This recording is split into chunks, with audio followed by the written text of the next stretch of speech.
He called the cops on a suspicious black man, but when the officers arrived, they were the ones who got the shock of their lives. It was a warm afternoon in Brookfield, Indiana, the kind where people watered their lawns, kids rode their bikes, and neighbors casually waved at each other from their porches. Howard Caldwell, 67, had lived on Sycamore Lane for nearly 4 decades. He knew every car that passed, every jogger that ran their usual route, and every single neighbor by name.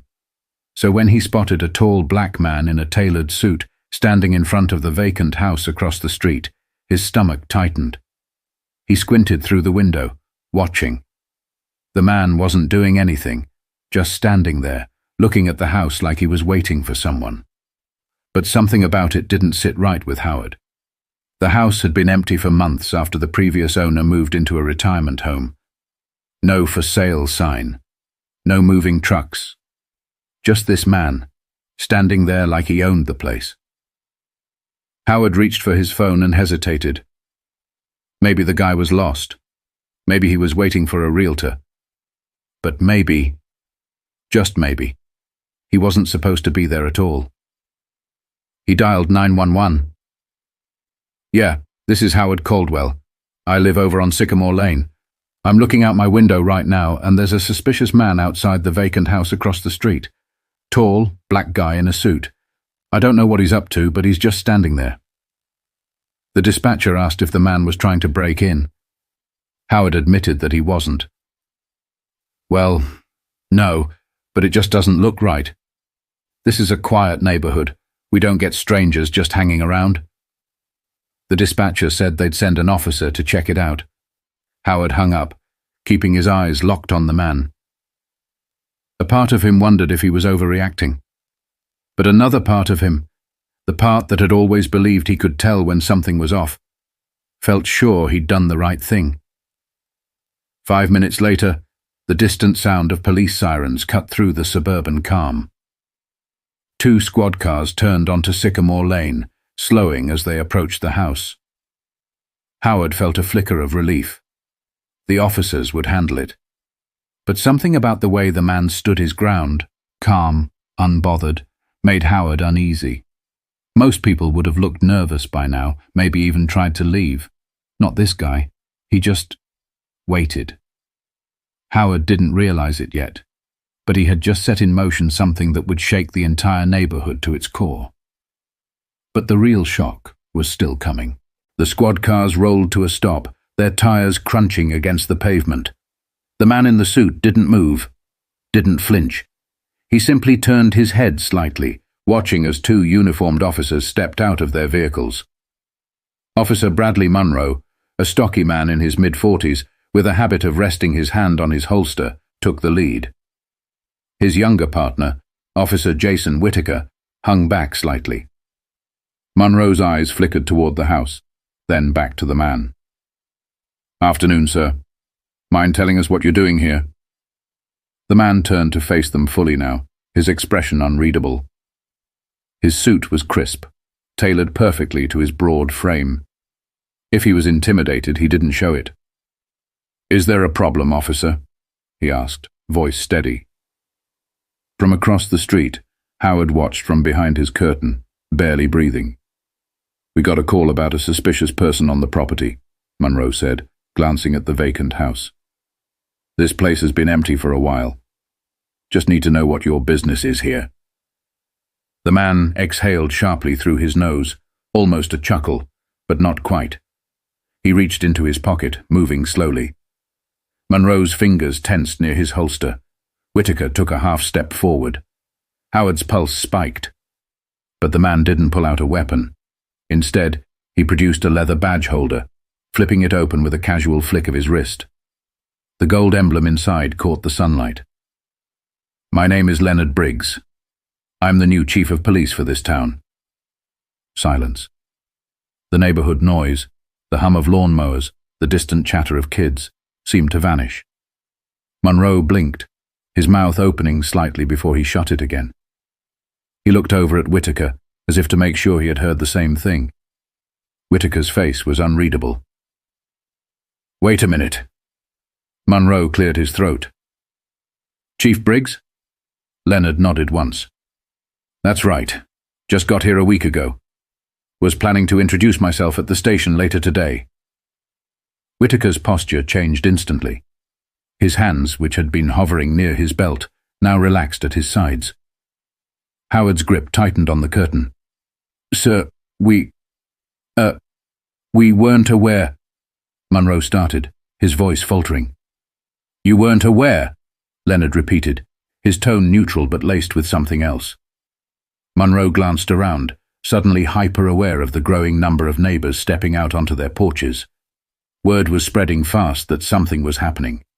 And then, Howard's worst fear came true. Leonard turned his head, looking straight at him. Their eyes met through the window. Howard's chest tightened. I'm assuming someone called this in? Leonard asked, still looking at Howard's house. Neither officer spoke. Leonard exhaled through his nose again, nodding slightly. Yeah, thought so. But the situation wasn't over yet. Officer Munro cleared his throat again, clearly trying to salvage the situation. Chief Briggs, we were just responding to a call. No offense intended, he said, his voice suddenly more careful, more measured. Leonard slowly closed his badge holder, slipping it back into his pocket. His gaze never left Howard's house. No offense intended? Leonard repeated, letting the words sit in the air for a moment. Munro hesitated. Leonard finally turned his attention back to the officers. You got a call about a suspicious person, and you pulled up with 2 units. Guns in reach. Ready for what, exactly? Neither officer answered. The neighbors on their porches weren't even pretending not to watch anymore. Someone had a phone out, recording. From behind the curtain, Howard's breath was shallow. He had a sinking feeling he had just made a huge mistake. Leonard took a slow step forward, forcing Munro to instinctively shift backward. I have a question, Leonard said. If I were white in this same suit standing in front of this house, do you think we'd be having this conversation right now? Whitaker looked down at his boots. Munro's lips pressed into a tight line. The street was dead silent. I know the answer, Leonard continued. And I bet you do too. The weight of his words hung in the air, heavy and undeniable. Munro, still trying to regain control, straightened his shoulders. Look, Chief, we meant no disrespect. We didn't know who you were. Leonard tilted his head slightly. So what you're saying is, if I were just some random black man standing here, this could have gone differently. Munro hesitated. Whitaker rubbed his jaw, clearly uncomfortable. Leonard let out a dry chuckle. See, that's the problem. Howard felt sick. He had lived in this neighborhood for 37 years. He had raised a family here, had backyard barbecues with his neighbors, had felt safe. But right now, standing behind that curtain, he didn't feel like the good guy who just called in a concern. He felt exposed, guilty, and worst of all, he knew he had no excuse. Leonard looked back at the house one last time before turning toward his car parked a few feet away. You boys have a good day. And just like that, he walked away. Munro exhaled, his shoulders dropping. Whitaker still hadn't spoken. But the situation was far from over, because now the whole neighborhood knew what had just happened, and they weren't going to let it go. Leonard opened his car door, slid inside and shut it behind him with a quiet finality. He didn't slam it, didn't speed off, just sat there for a moment, gripping the wheel, taking a breath. Meanwhile, the tension outside was suffocating. Munro and Whitaker stood there, suddenly aware that all eyes were on them. The neighbors weren't just watching anymore, they were whispering. Murmurs passed from porch to porch, eyebrows raised, heads shaking.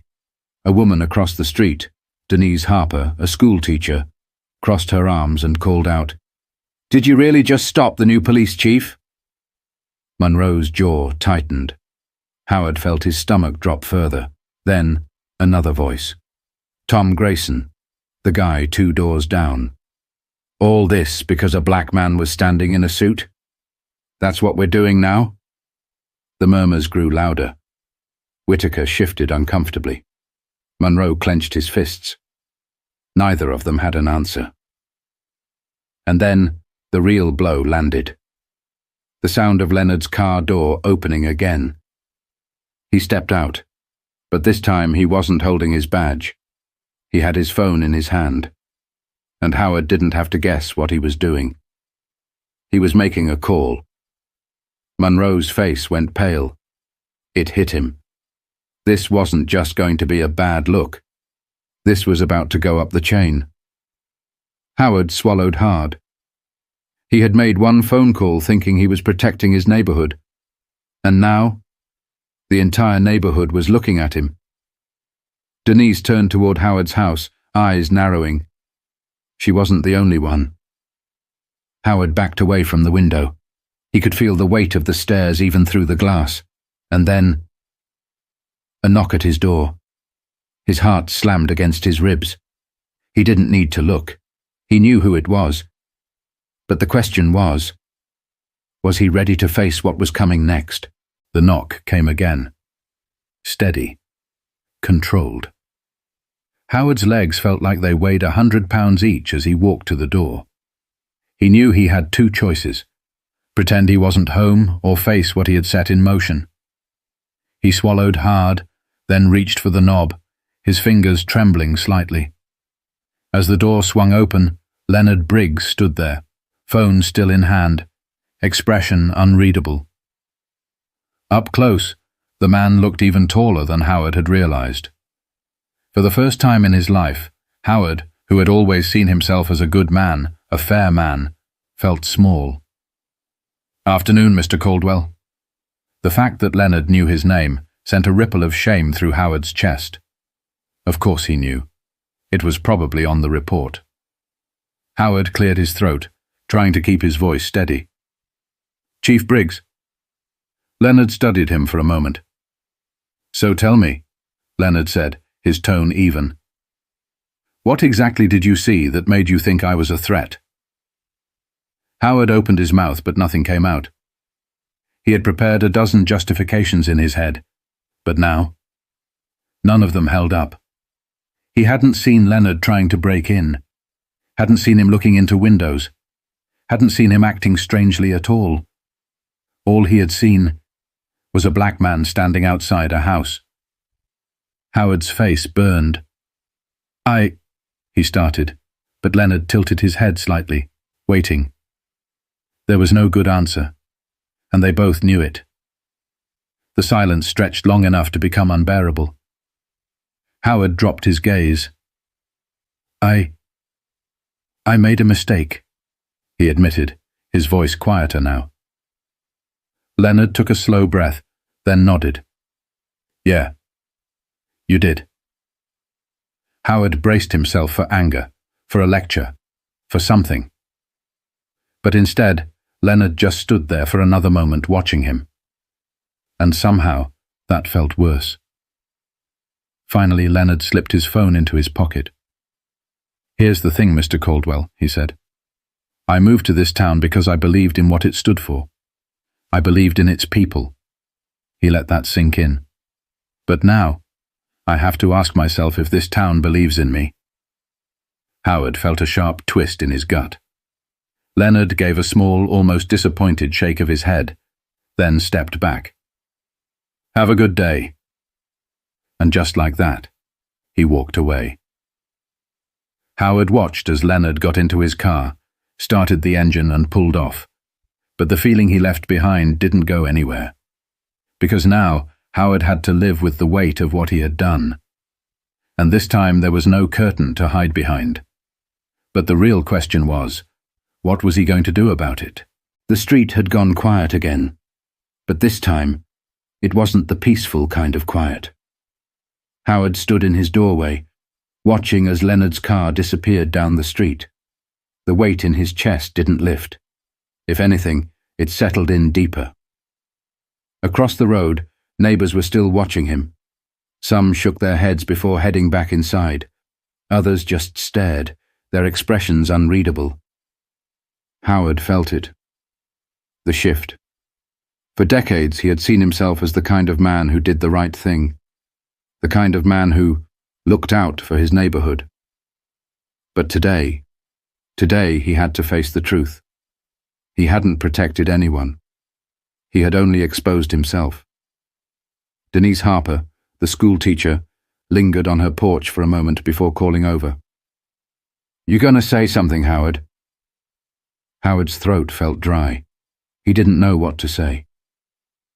"No," she said. "That's what I thought." She turned and walked inside. Howard closed the door, standing in the middle of his living room. The familiar space felt different now. He had spent years believing he understood his world, that his instincts were right. But today had proved something else. His instincts were flawed. And the hardest part? Leonard Briggs hadn't yelled at him, hadn't threatened him, hadn't made a scene. He had just looked him in the eye. And somehow, that had been the worst punishment of all. Howard sat down at the table, staring at nothing. He had a lot to think about. But thinking wasn't enough. It never had been. How many times do we assume the worst about someone based on nothing but what we think we know? How many times do we make a quick judgment without questioning where that instinct even came from? Howard thought he was looking out for his neighborhood. Instead, he exposed his own bias. And if someone like him, a man who never saw himself as racist, could make this mistake, then maybe it's time we all take a harder look at ourselves. Because the truth is, real change starts there, with us. What would you have done? And if this story made you think even for a second, don't forget to subscribe.